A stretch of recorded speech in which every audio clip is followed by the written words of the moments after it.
ప్రజా సమస్యలకు వేగవంతమైన పరిష్కారం అందిస్తామన్నారు మంత్రి పొన్నం ప్రభాకర్. హైదరాబాద్ ప్రజాభవన్లో ప్రజావాణి కార్యక్రమాన్ని పరిశీలించారు. అధికారులకు పలు ఆదేశాలు ఇచ్చారు.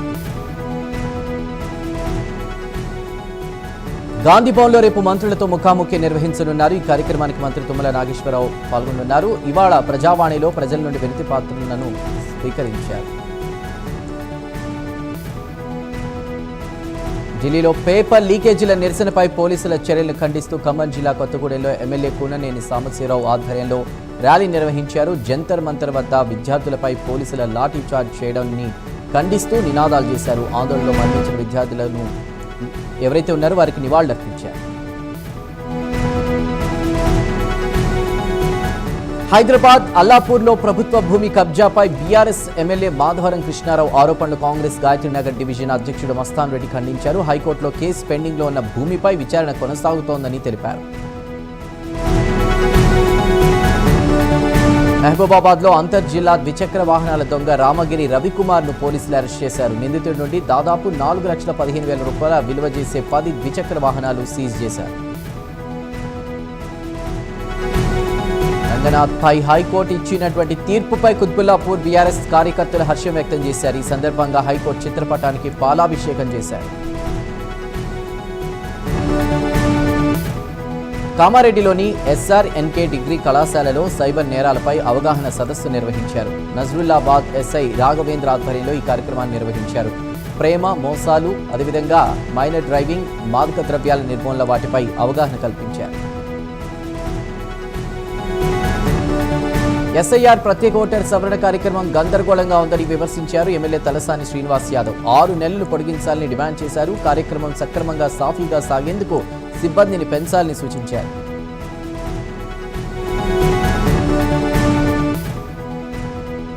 మాజీ ఎమ్మెల్యే పెద్ది సుదర్శన్ రెడ్డి త్వరగా కోలుకోవాలని ములుగు జిల్లా ఏటూరు నాగారం సీతారామచంద్రస్వామి ఆలయంలో బీఆర్ఎస్ నాయకులు ప్రత్యేక పూజలు చేశారు. సంపూర్ణ ఆరోగ్యంతో తిరిగి ప్రజాసేవలోకి రావాలని స్వామివారిని ప్రార్థించినట్లు తెలిపారు. కామారెడ్డి జిల్లా మామ్దాపూర్లో పొలం దున్నుతుండగా ట్రాక్టర్ అదుపు తప్పి బోల్తా పడి డ్రైవర్ శ్రీధర్ మరణించాడు. దీనిపై పోలీసులు కేసు నమోదు చేసి దర్యాప్తు చేస్తున్నారు.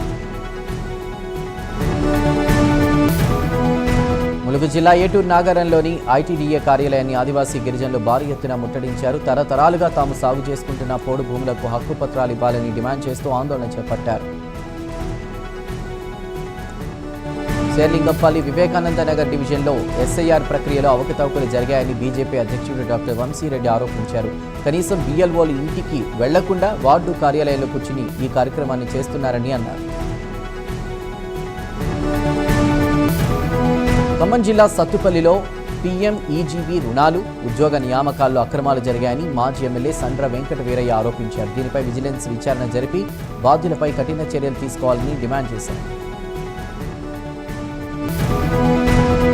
మేడ్చల్ జిల్లా కీసర మండలం అంకిరెడ్డిపల్లిలో రైతులు ఆందోళన వ్యక్తం చేశారు. గ్రామంలో ఉన్నటువంటి power energy India private limited company కాలుష్య నీటితో పంటలు దెబ్బతింటున్నాయని ఆరోపిస్తూ ఆవేదన వ్యక్తం చేశారు. కామారెడ్డి బీర్కూర్ కామప్ప చౌరస్తా దగ్గర రహదారి వర్షాలకు గుంతలమయమైంది. అధికారులు స్పందించి వెంటనే మరమ్మతులు చేయాలని స్థానికులు కోరుతున్నారు. మల్కాజ్గిరి కమిషనరేట్లో పోలీస్ ఆఫీసర్ కావాలన్న దివ్యాంగుడి రాహుల్ కలను సిపి సుమతి నిజం చేశారు. తన కుర్చీలో కూర్చోబెట్టి క్యాప్ పెట్టి గౌరవించారు.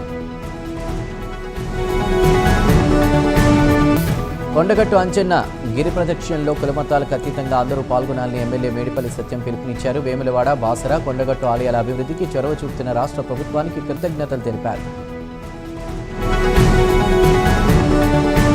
కిరాణా వ్యాపారం ముసుగులో లిక్కర్ దందా చేస్తున్న ఇద్దరిని ఎక్సైజ్ ఎస్టీఎఫ్ టీం పట్టుకుంది. గోవా నుంచి విమానంలో మద్యం బాటిళ్లు తెచ్చి హైదరాబాద్ పలు ప్రాంతాల్లో అమ్ముతున్నారు.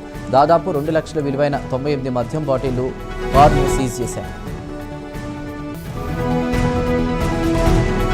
సిద్దిపేట జిల్లా తపాస్పల్లి రిజర్వాయర్లోకి బొమ్మక్కూర్ రిజర్వాయర్ నుండి గోదావరి జలాలను విడుదల చేశారు. సిద్దిపేట, జనగాం జిల్లాల రైతులకు సాగునీరు అందనుంది.